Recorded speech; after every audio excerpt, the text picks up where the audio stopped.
안녕하세요. 저는 부산에서 영어를 가르치고 있고 황순공 원장님과는 약 3년 전쯤에 처음 인연을 맺어서 올인원 강의를 그 당시에 3년 전에 수강을 했고 최근에 다시 재수강을 하게 됐습니다. 저는 대학에 입학하자마자 정말 3월 달부터 과외를 시작했어요.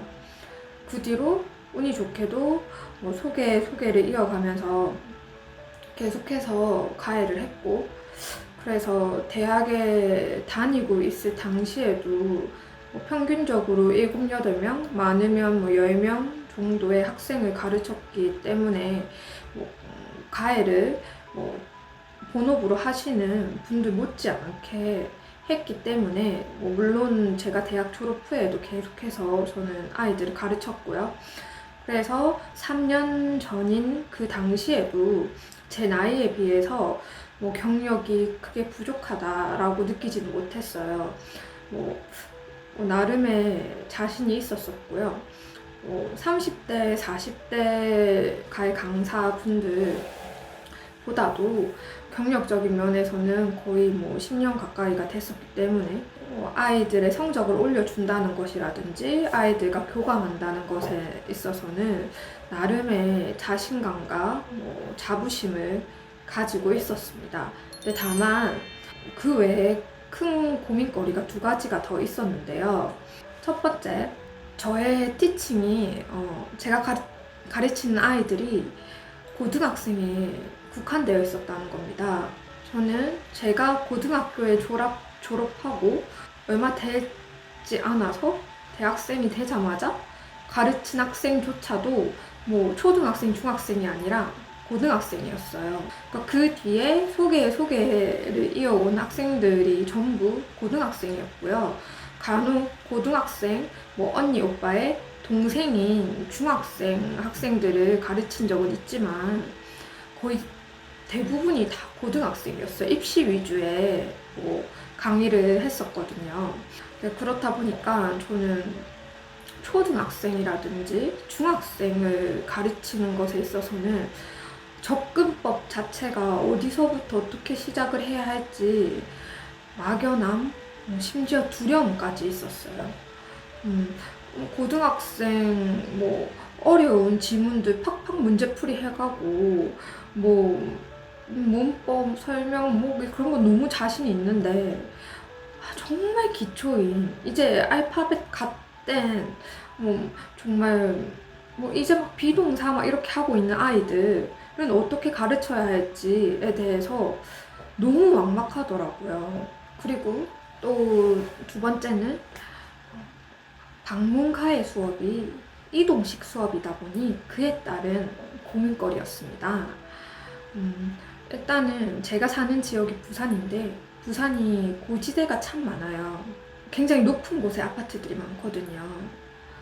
그런데다가 저는 차에는 크게 관심이 없어서 대중교통을 타고 계속 이동을 했는데 버스라든지 지하철에 내려서도 한참을 들어가야 하는 경우가 많았고 심지어 아파트 입구에서조차 몇십 분을 들어가야 하는 대단지일 경우에는 그런 경우가 많다 보니 체력적으로 한 해 한 해 너무 힘들더라고요. 대학 졸업 후에는 10명 이상의 학생들을 했다 보니 한 번에 90분씩 수업을 하고 그리고 또 30분 내로 이동을 해야 하고 그렇게 계속 이어서 하다 보니까 저는 정말 응급실에 실려간 적도 있었거든요. 체력적으로 너무 힘들어서. 제가 제 학생이 다 고등학생들이다 보니 방문가의 수업 같은 경우에는 제가 아무리 시간을 경제적으로 쓴다 하더라도 최대한으로 맡을 수 있는 학생의 수가 한정적이죠. 그러다 보니 어떤 한 해에는 제가 맡은 학생들이 전부 다 고등학생이었고 그 중에 또 절반 이상이 고3이었어요. 고3 학생들 수능 치고 나니까 수능 친 아이들은 더 이상 이제 제가 가르칠 수가 없잖아요. 그러다 보니까 학생 수가 절반 이하로 확 줄어들었어요. 이거는 정말 난감하더라고요. 제가 가르칠 수 있는 학생 수는 정해져 있는데 고3 학생들 빠지고 나니까 절반 이하로 확 줄어들고 정말 월급으로 따지면 월급이 반 이상이 확 줄어드는 거예요. 그러다 보니까 그 당시에는 그래도 대기 인원이 있어서 다행히 뭐 큰 위기를 모면을 했지만 그때 정말 아차 싶더라고요. 아, 내가 이렇게 계속 방문가에만 하다가는 정말 미래가 불투명하겠구나. 정말 이렇게 앞으로도 계속해서 위기가 닥치겠구나. 그런 부분에 있어서 방문가에 의한 큰 고민거리가 있었습니다. 그래서 그러한 두 가지 고민거리 때문에 혼자 속으로는 고민을 정말 많이 했는데요. 그렇지만 저는 혼자 움직이다 보니 저에게 뭐 상사가 있는 것도 아니고 그렇다고 동료가 있는 것도 아니니 조언을 구할 수 있는 상대가 전혀 없었어요. 정말 아무도 없었어요. 그런 와중에 정말 저도 운이 좋게도 황성공 원장님께서 올리신 글을 보게 됐고, 그 글이 지금은 3년이나 지나서 그 글 자체의 내용은 뭐 뚜렷하게 기억은 안 나지만 뭐 이러이러한 것은 절대 하지 마라, 이러이러한 것은 반드시 해야 한다, 강사로서, 그런 내용이었던 것 같아요. 그 당시에 너무 인상 깊었어요. 이런 말을 해주시는 분이 계신가? 이런 말을 뭐 이렇게 이렇게 모두가 볼 수 있는 공간에서 이런 말을 해주시는 분이 계신가 해서 링크를 타고 황성공 원장님 카페에 들어갔고요. 거기에 들어가서 원장님께서 올리신 글을 하나하나 찬찬히 다 읽어봤어요. 다 읽어보고 확신이 생겼던 거죠. 아, 이분이라면은 내가 가졌던 고민들을 해결해 주실 수 있겠구나. 내가 그 누구에게도 얻을 수 없었던 조언들을 이분에게서는 얻을 수 있겠구나 라는 확신이 생겨서 원장님께 연락을 해서 올인원 강의를 듣게 됐습니다. 올인원 강의 같은 경우에는 뭐 노하우 전수 강의, 학생 모집 이렇게 노하우 전수 강의, 그리고 뭐 영문법 강의, 영작 강의, 파닉스 강의, 이렇게 4가지로 이루어지는데요. 솔직히 인상 깊은 부분이 너무 많았어요. 거기서 뭐 한 가지를 골라서 뭐 이 부분이 정말 인상 깊었다 이렇게는 뭐 말할 수가 없을 것 같고요. 그냥 딱 듣는 순간 충격 그 자체였어요, 저는. 아, 저 나름대로 이때까지 정말 잘해오고 있다고 그렇게 생각을 해왔는데 그 생각을 정말 와장창창 깨주시는 강의였어요. 처음 듣자마자. 아, 이렇게까지 할 수가 있겠구나. 이 부분을 이런 식으로도 할 수가 있겠구나. 남성분이신데도 이렇게까지도 섬세할 수가 있겠구나. 나는 이때까지 정말 거저 먹었던 거구나. 정말 이러다가는 망하겠구나. 그런데 다행히 이제 원장님께서 이러이러한 식으로 방법을 제시해 주셨으니 그 방법대로만 따라가면 되겠구나. 그것을 이제 노하우 전수 강의에서 굉장히 많이 얻었고요. 그리고 뭐 나머지 강의들에서 같은 경우에는 뭐 고등학생까지 커버 가능하지만 특히 제가 뭐 힘들어했던 초등학생, 중학생 티칭에 있어서는 거의 완벽하다고 보면 되세요. 제가 정말 초등학생 자녀가 있다면은 무조건 이렇게는 가르치고 싶다라는 마음이 들 정도로 정말 완벽하게 방법들을 제시해 주셨고요. 정말 구체적으로 뭐 하나 딱 한 개만 구체적인 거 콕 집어 말씀드리자면은 눈깔공식, 정말 지금은 살짝 명칭이 바뀌신 것 같긴 하지만 어쨌든 눈깔공식 저 굉장히 인상 깊었습니다. 그리고 이렇게 서울에 가서 2번에 걸쳐서 강의를 들었고, 올인원 강의를 들었고 부산으로 내려왔고요.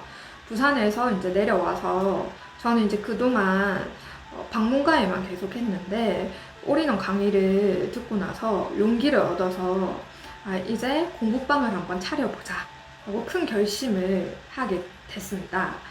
그래서 오랜 생활에 그 방문가회를 청산하고 공부방을 오픈하게 됐는데요. 그렇지만 그 공부방 오픈하는 자리가 수업 중에, 올인원 수업 중에 원장님께서 좋은 공부방 자리의 요건에 해당하는 곳에 제가 들어가지는 못했어요. 안타깝게도. 그 당시에 어떤 사정이 좋지 않아서, 그 원장님께서 말씀하시는 좋은 공부방 자리에 들어가지는 못했어서, 그 오픈하기 전에도 원장님하고 부산에 내려와서 통화를 했는데, 원장님 또한 그 자리는 좋은 자리는 아니다 하면서 좀 우려가 된다라고 말씀을 하시더라고요.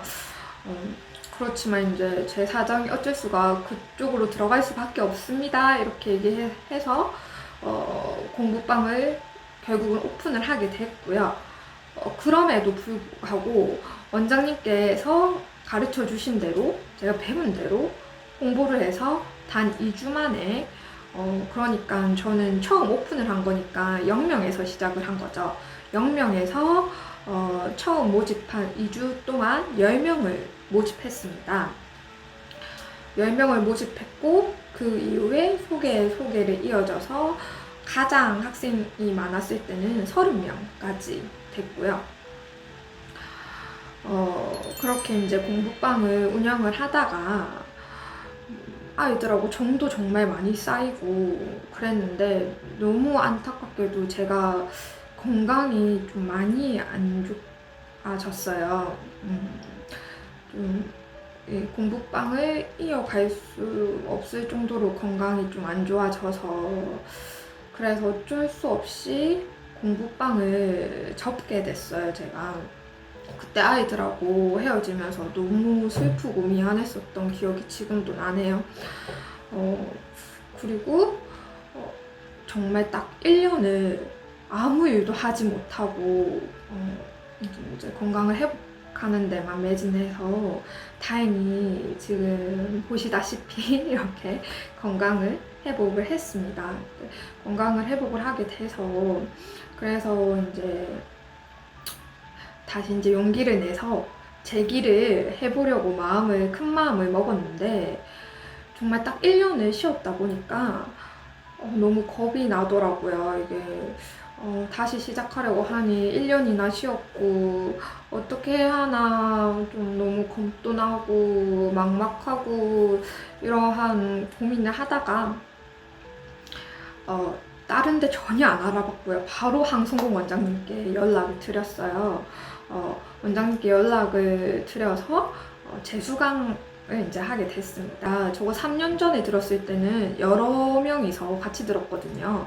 그런데 이번에 코로나 때문에 강의가 1대1로만 진행이 된다고 하더라고요. 물론 뭐 1대1 강의비가 조금 더 추가가 되긴 하지만 그래도 어쨌든 1대1로 강의가 진행이 된다고 해서 이번 올인원 재수강 같은 경우에는 다 1대1로 원장님께 가이드식으로 수업을 받았어요. 1대1 강의 너무 좋았습니다. 정말 너무 모르는 부분을 잘 이해되지 않는 부분을 그때그때 바로 원장님께 여쭤볼 수가 있으니까 이해도가 팍팍 올라가고 또한 제가 3년 전에 이런 부분을 그냥 놓쳤구나 이런 것들이 더 그때그때 수업하면서 더 크게 느껴지니 이 부분은 정말 확실히 챙겨가야겠다 이렇게 너무 많은 것을 얻게 됐고 그리고 저는 3년 전에도 제가 정말 원장님께 잘 배우고 와서 배운 대로 다 했다고 생각을 했거든요. 근데 이번에 재수강을 하면서 정말 내가 내 멋대로 바꿔서 원장님이 가르쳐 주신 대로 한 게 아니고 내 멋대로 바꿔서 한 게 정말 많구나. 이것을 저는 이번에 재수강하면서 정말 충격적일 정도로 느꼈어요. 그래서 정말 실수하면 안 되겠구나. 이거를 너무 크게 느꼈어요, 저는. 그래서 지금 좀 수강하신 지 좀 되신 분들 많으실 거예요. 그런 분들 같은 경우에는 안 들어도 된다. 충분히 뭐 그때 이전에 들었으니까 이제 충분하다라고 생각하시지 마시고 꼭 재수강 하셨으면 좋겠어요. 저는 정말 강추드립니다. 그 부분은. 제 목표를 말하자면 혼자서 하는 공부방으로 최종적으로 시간이 조금 걸릴지라도 원장님의 도움을 받아서 200명까지 꼭 이루어 보도록 하겠습니다. 정말 다시 한번 이 자리 빌어서 황송공 원장님께 감사하다는 말씀 꼭 전하고 싶습니다. 감사합니다.